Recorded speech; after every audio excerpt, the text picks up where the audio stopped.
beleza? Começando aqui mais um Papo Reto pra você. E o Papo Reto de hoje é com ele, Wagner Pavarim. Obrigado pela sua presença aqui. Imagina, Adriano, eu que agradeço o seu convite, né, cara? Muito prazer. É um prazer estar aqui com você mais uma vez no seu estúdio para poder falar um pouco mais da nossa vida e da nossa história na cidade, né, cara? Obrigado mesmo. E o Wagner Pavarim, você nasceu onde, Wagner? Nasci aqui mesmo, em Vinhedo. Né? Minha família é toda de Louveira, todo mundo nasceu lá, mas aí minha família mudou para cá, minha mãe estava grávida de mim, eu acabei nascendo aqui em Vinhedo, sendo registrado aqui mesmo.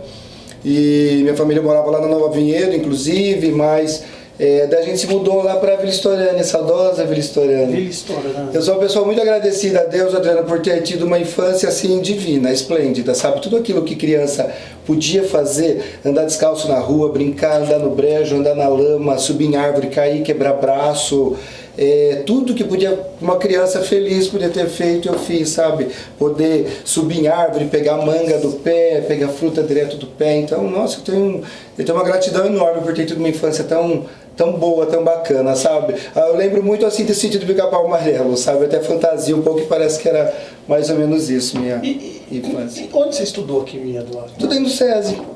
Eu fui das primeiras turmas ali do SESI, né? E entrei lá em 72, 73 eu acho.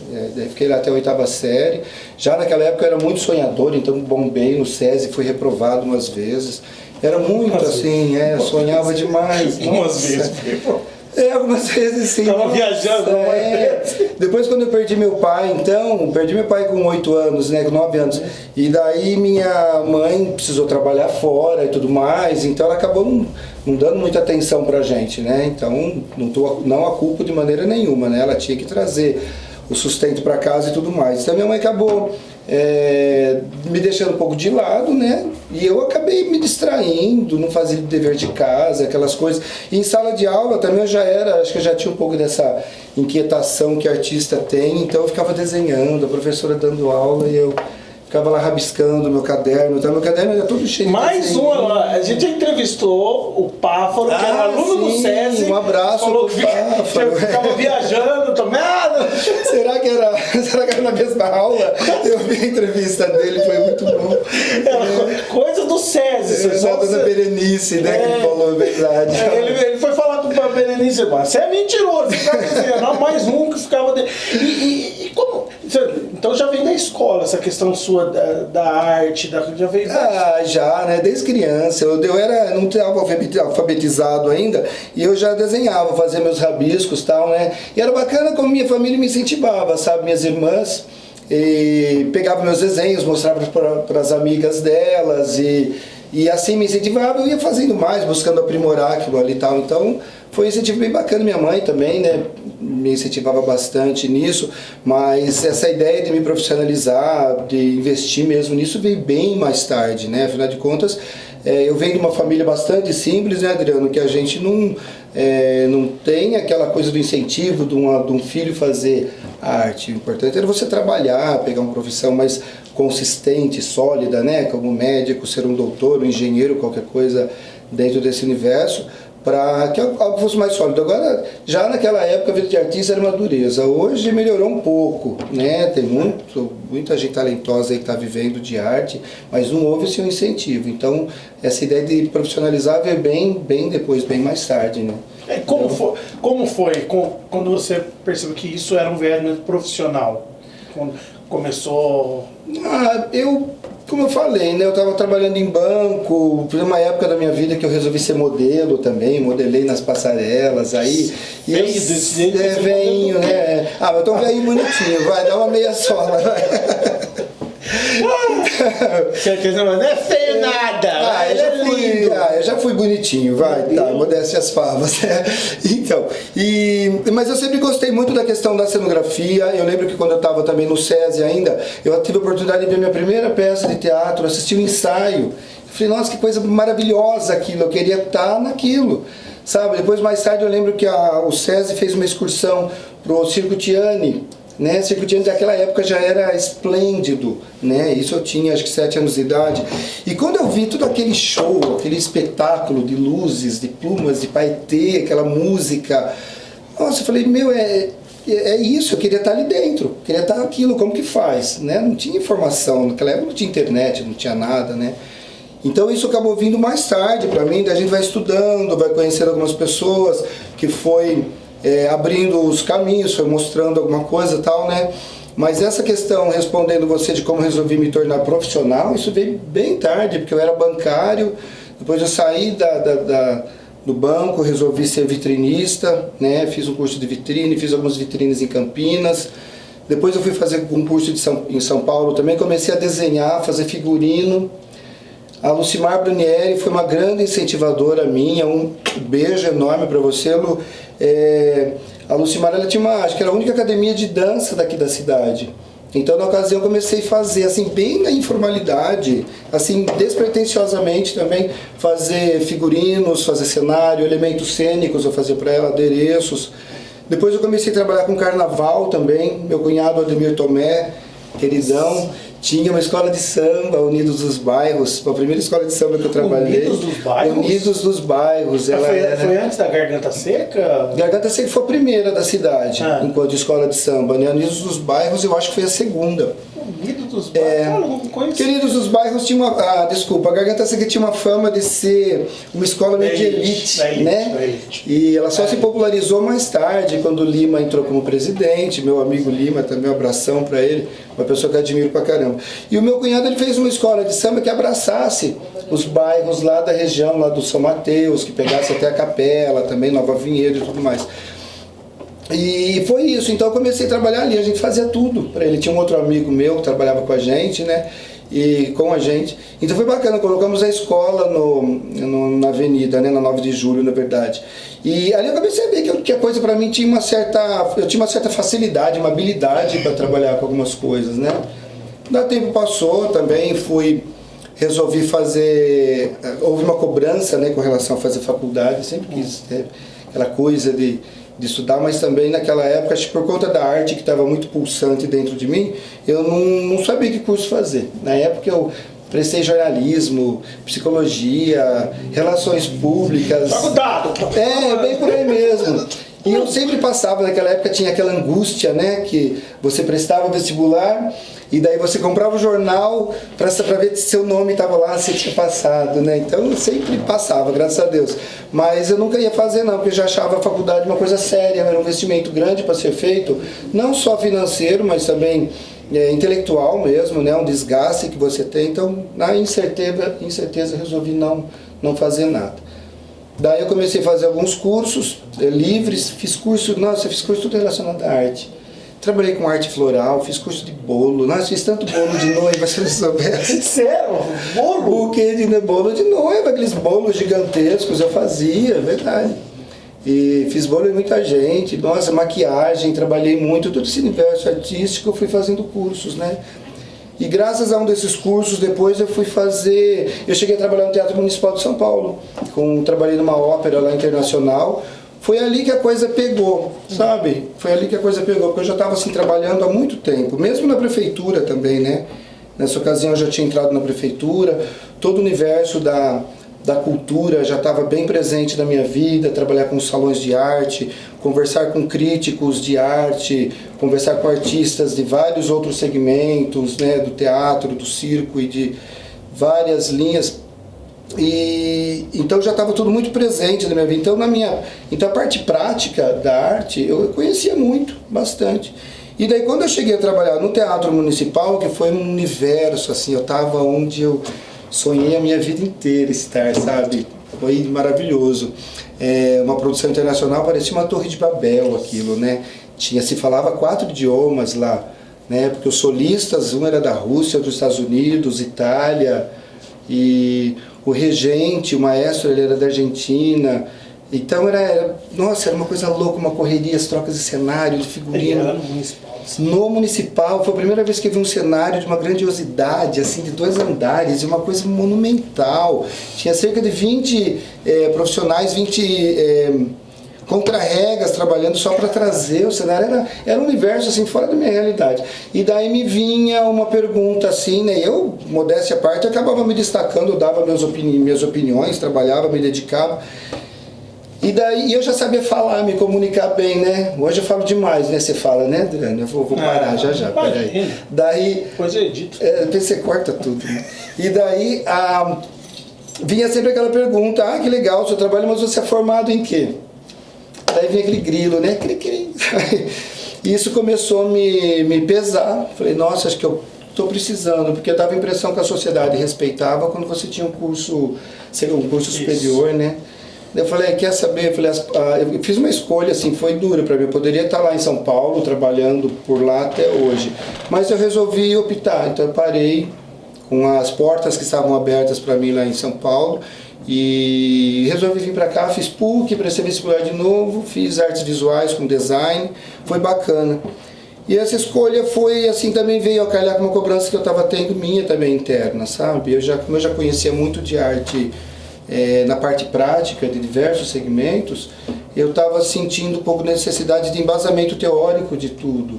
Eu queria conhecer um pouco mais os conceitos filosóficos da arte, conhecer mais das teorias, de tudo que envolve esse outro universo, que às vezes é tão sutil e é tão relevante quando você vai falar de arte, de cultura, das expressões artísticas, e eu não tinha isso. Então minha busca na faculdade foi bem dentro desse universo, dessa situação, sabe? Você falou do Teatro Municipal de São Paulo. Vamos trazer para cá, para Vinhedo, que o Teatro Municipal também tem uma história interessante aqui, né, Wagner? Você viu nascer esse teatro? Eu vi nascer, sim, eu tenho muito orgulho, viu, Adriano, de verdade.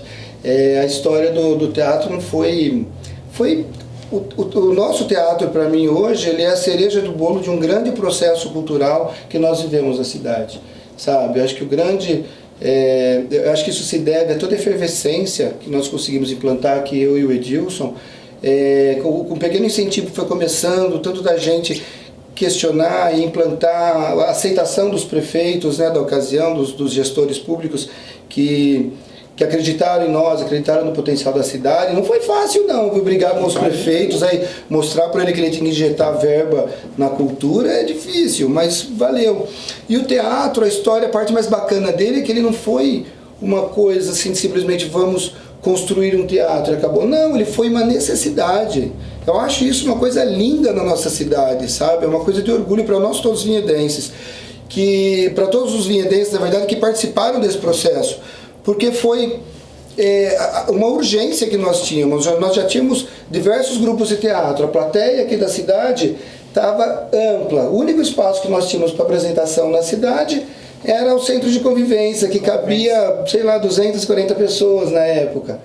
E a gente já não estava mais compatível com o número de grupos, com o público que nós tínhamos, sabe? Não dava mais também para aceitar as escolas de dança que nós tínhamos na cidade, que já estavam num nível excepcional, se apresentarem nas quadras, sabe? Era um investimento muito grande quando se contratava som, palco, iluminação para se montar numa quadra, né? Então, era bacana isso, a plateia pronta, só precisava de um telhado, de um teatro, de um espaço adequado. E o nosso teatro ficou lindo, né? Nosso teatro veio com tudo. Nós ficamos preocupados que ele tivesse todas as características necessárias para atender todo tipo de espetáculo, né? Isso foi assim, atendido por todos os técnicos que trabalharam. Os técnicos também foram muito competentes, né, para a elaboração de um projeto bacana que atendesse tudo isso. E tá aí, o resultado está aí no nosso teatro até hoje, está fechado infelizmente, precisando de umas reformas, de umas necessidades lá, mas isso vai acontecer sim, tem bastante expectativa. O teatro já atendeu muito, já recebemos espetáculos de primeira linha na cidade, isso vai voltar a acontecer, sabe? Eu tenho muita fé, muita certeza disso.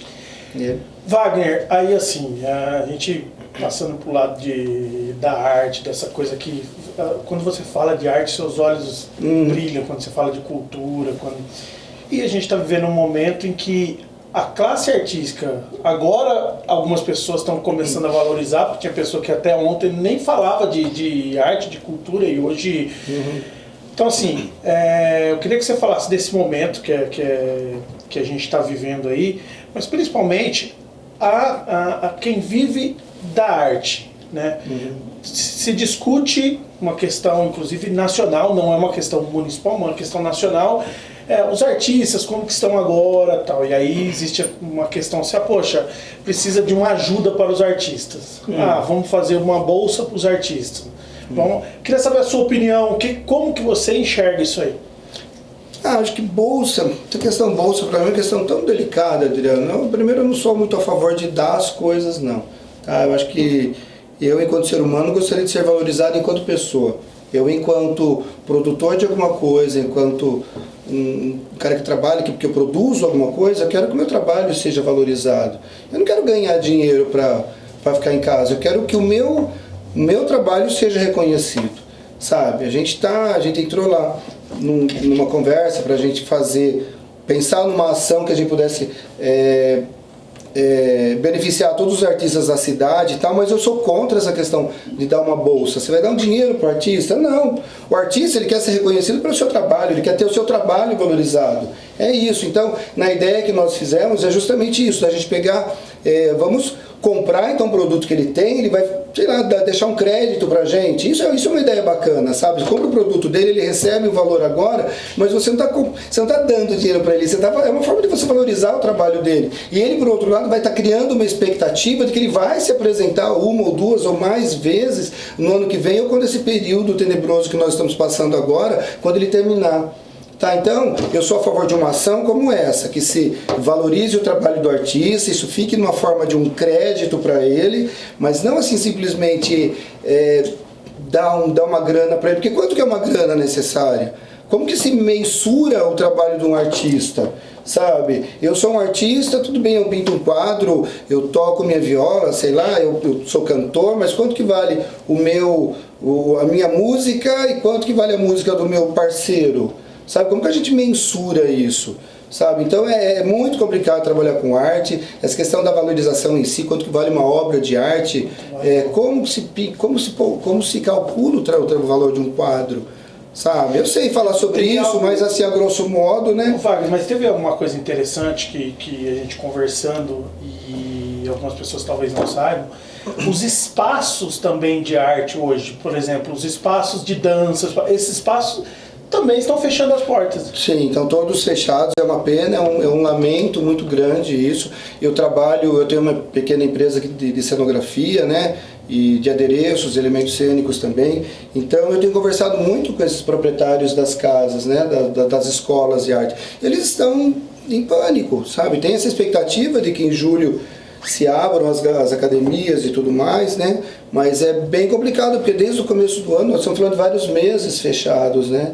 E perde-se aluno, então está se falando de muitas escolas que vão se fechar. Eu não gosto de pensar nisso não, sabe? Já é um pessoal que vive na margem, né, Wagner? É um pessoal que vive na margem, trabalhar com arte, como eu já falei, no nosso país é muito complicado. Eu tenho um cliente meu que eu acompanhei muito a trajetória dele, eu gosto sempre de citar, ela, né? Ela começou dando aula de dança na garagem da mãe dela, né? Garagem da casa da mãe dela. A coisa foi crescendo, hoje eles têm um conservatório em Campinas de 4 andares, onde eles ensinam tudo, né? Canto, dança, sapateado, todo tipo de arte, também passando por pilates, enfim. E a escola, assim, está lá fechada, e é um pessoal que paga aluguel desse espaço, que depende das mensalidades dos alunos para pagar. Então, é uma situação muito delicada, sabe? Eu acho que, não sei como isso vai terminar, não sei se vai... Eu acho que vai ter que haver uma condescendência com relação a essa questão, junto às escolas de arte, aos artistas, porque, assim, está todo mundo no mesmo barco, Adriano, não dá para pensar que é um caso. É uma nação toda que vai estar passando por necessidade, por essa dificuldade, então alguma coisa vai ter que ser pensada, aí tem que ser numa outra instância, né? Não sou eu quem vai falar isso, mas deixar esse pessoal desamparado também é uma tristeza, porque a gente está vendo agora que a gente está com bastante tempo ocioso, quanto que a gente se torna meio dependente da arte, a gente precisa, né? A gente precisa disso, a televisão está aí, sabe, os livros estão aí, as lives estão aí para a gente ver o quanto que a gente depende de arte, nossa vontade de sair de um teatro, de assistir um cinema, sabe? Olha como a gente depende da classe artística, né? Talvez a gente nunca tivesse dado o real valor a isso, mas agora a gente está vendo, olha que falta faz ir no cinema, ou mesmo de ir num bar, poder ouvir. Às vezes a gente nem dá atenção pro artista que está lá tocando. É verdade. A gente não dá atenção pro artista que está lá tocando, mas nossa, a gente tá lá assim conversando, só de ouvir aquela música, tá lá no nosso inconsciente entrando, né? Então isso começa a dar uma saudade, dá uma nostalgia pra gente isso, né? De ir num bar, ver aquele burburinho todo, olha, eu penso nisso, sabe? E é torcer para que acabe isso, para que a gente volte. Principalmente assim, né, Wagner? Você, o pessoal sabe, quem conhece você sabe, você é um cara que gosta de abraçar. Nem fala, Adriano, nem Abraçar fala. as pessoas. E agora você anda borrifando. Quer eu borrifando o Wagner me... eu ando com a minha bombinha, pisando em todo mundo, Cara, mas é uma tristeza. Como que a gente vai ficar sem abraçar as pessoas? Não dá. Quem me conhece sabe o quanto que eu tô sofrendo com isso de querer abraçar. Já levei até uns pitos, puxão de orelha. Eu vou abraçar as pessoas, parece que eu tô indo assaltar ela. Pelo amor de Deus. Sai daqui! Sai daqui! Os tapas no baú assim. Só faltava ter rinite, aí completava. Sabe que esse cara tá aqui me abraçando. Então, daí eu vou com a bombinha, que já é uma desculpa, já pulveriza, já limpa tudo. Mas é madureza, acredito, espero que isso vai ter que passar uma hora, como todas as outras situações que a gente viveu no planeta já passaram, essa também vai passar, né? O importante é a gente aprender realmente alguma coisa com ela, né, Adriano? E olha, eu tô realmente sentindo o peso, a falta que faz um abraço, o calor humano, porque até para dar mão hoje é complicado, você não dá mais a mão para ninguém. Não é? É uma dureza isso. Mas... É soco, é cotovelo. É batida de ladinho. Vem com o pé. Vem com o pé. Nem tu aguenta levantar o pé. Você já assistiu o Papo Reto? Claro, já, lógico. Você sabe que tem um quadro aqui, né? Ai, meu Deus, sei. O quadro é o Falo na Cara. Ai, meu Deus, que medo. Tô bem, eu vai, vou perguntar manda. pra você. Você é notório, você é um pré-candidato para a próxima eleição, um pré-candidato a vereador. Mas na última eleição, por que você não saiu candidato?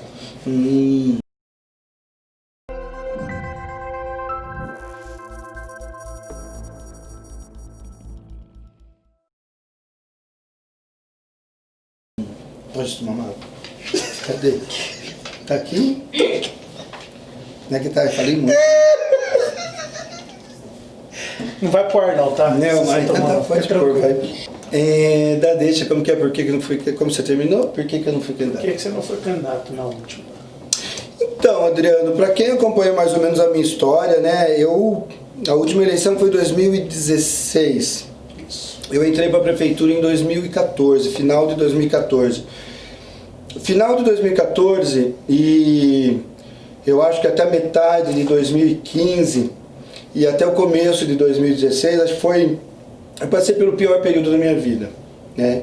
Eu tinha um relacionamento, todo mundo sabe, um relacionamento de 19 anos com o Edilson Caldeira, e o Edilson Caldeira partiu, eu fiquei viúvo nesse período, e foi assim um período tenebroso. Eu não desejo absolutamente ninguém o que eu passei nos últimos dias de vida do Edilson, sabe? Tudo que a gente pôde fazer a gente fez, mas infelizmente foi muito triste, e para mim foi traumático, né? Foi traumático ver aquele homem forte, poderoso, ele morreu, ele partiu nos meus braços, né, lá no hospital. E assim, foi uma carga emocional para mim violenta. E daí eu entrei na prefeitura, né, o Jaime me convidou para ser secretário, e juntamente com toda essa questão emocional que eu estava passando, tinha todo o peso no secretariado, né, o peso do cargo, que era muita cobrança, era muita responsabilidade. Eu fiquei muito perdido nessa época, de verdade. Eu fiquei muito tempo assim sem conseguir me concentrar em muita coisa, de verdade. E agradeço muito a minha equipe, a Irene, a Marli, os outros que estavam lá, o Juliano também, que seguraram a onda da secretaria pra caramba, assim, foi muito bacana. Então, eu não me senti equilibrado para tomar uma decisão naquela ocasião, a despeito de todos os convites que eu tive, né, do partido para ser um vereador na ocasião. Eu não me sentia preparado, nem um pouco. Não me sentia preparado, não sabia nem falar a respeito. E tem um outro agravante também, eu sempre trabalhei em órgão público, né? Trabalhei durante muito tempo, muitos anos em prefeituras, são mais de 20 anos. Então a política para mim sempre foi uma coisa que andou paralela à minha vida, eu nunca entrei de cabeça. Apesar de sempre saber de tudo, de acompanhar tudo, mas eu nunca entrei de cabeça assim, a ponto de estar ali, de falar um dia eu vou ser vereador, um dia eu vou ser prefeito, um dia eu vou ser alguma coisa. Nunca tinha pensado nisso. Mas era uma coisa, os convites vieram, sabe? O prefeito me convidou, o partido na ocasião, né, me convidou, mas eu não me sentia nem um pouco preparado. Então, se eu posso afirmar, se eu posso, não afirmo isso como muita convicção. Na ocasião não tinha preparo nenhum para isso, eu não saberia falar, não saberia nem me comportar talvez como um pré-candidato, sabe? Agora hoje, assim, acho que graças a Deus o meu luto passou, já estou me sentindo mais equilibrado, me sinto mais forte, preparado, acompanhei muito mais, aprendi muito mais, saí novamente da prefeitura e acho que agora estou preparado, sim, agora consigo mais dialogar, graças a muitas pessoas que me orientaram, que eu busquei ajuda e que prontamente aí me atenderam. Então, vamos ver, espero ter respondido a sua questão, mas é a mais pura verdade. Agora tá. A gente tem a questão eleitoral, né? Os prazos. A gente não sabe também, né, Wagner? A gente não sabe se vai ter eleição em outubro, se vai ser em novembro, se vai ser em dezembro. Eu falei esses dias nas redes sociais que eu queria que fosse amanhã já, porque aí já fica. Vai cada um pro seu lugar, já baixa a poeira. Exatamente. O período eleitoral a gente sabe que é aquela briga, né? Aquele disque-disque. Mas a urna coloca todo mundo. A urna coloca cada um no seu lugar. No seu lugar, exato. A urna é cruel. Eu costumo dizer que a urna é um chicote cruel. Ela dá chicotada na força certa. Eu imagino que ela deve surpreender também, né? Tanto que na última eleição para presidente eu tomei uma chibatada que não foi fácil. Wagner, eu queria que você deixasse uma mensagem para quem conhece você, para quem gosta de você. Tem uma pessoa que eu não vou falar quem é, fica, aquele Wagner Pavarin é lindo. Fala assim. Não é. Mas é maquiagem. Wagner, deixa uma mensagem para as pessoas que gostam de você, que vão assistir, que vão te conhecer agora. Eu acho que a gente não tem muito o que falar, acho que a mensagem que está impulsante dentro da gente, né, que está pegando o inconsciente coletivo da gente até o consciente mesmo, essa é a situação que a gente vive agora, Adriano, com relação a essa pandemia que estamos vivendo. Eu acho que eu tenho um lado meio poliana dentro de mim, para quem leu Poliana. Eu acho que tudo tem um lado negativo sim, tudo tem um lado positivo sim. Eu acho que é importante a gente apostar no positivo, já que o negativo às vezes ele demora um pouco mais para se resolver. Então eu acho, gente, que essa pandemia ela vem para a gente aprender muito mais, né? Como eu falei que estou sentindo falta do abraço, eu acho que a gente tem que sair dessa pandemia muito mais maduros, muito mais conhecedores de nós mesmos, muito mais conhecedores das demais pessoas que nos circundam. E aprender a valorizar muito mais a vida, né? Aprender a valorizar o pouco que a gente tem. O mínimo que a gente deixou de fazer por conta da pandemia, ela já faz uma diferença, está fazendo uma diferença em nossa vida. Então, assim, gente, vamos ter muita força, vamos ter fé. Isso vai passar, sim. E, acima de tudo, vamos nos questionar o que a gente tem que aprender com tudo isso, o que a gente tem que valorizar, o que a gente tem que vir melhores disso. Porque acredito, sim, que o mundo está passando por alguma mudança, e a mudança tem que começar de nós para que o mundo fique cada vez melhor mais para frente. Ok! E agora, em homenagem aos colaboradores da Secretaria de Cultura e Turismo, as pessoas que o Wagner tem encontrado ultimamente, eu vou terminar esse papo reto assim, ó. Obrigado, Wagner! Valeu, gente! Valeu, gente! Valeu, Adriano! Obrigadão!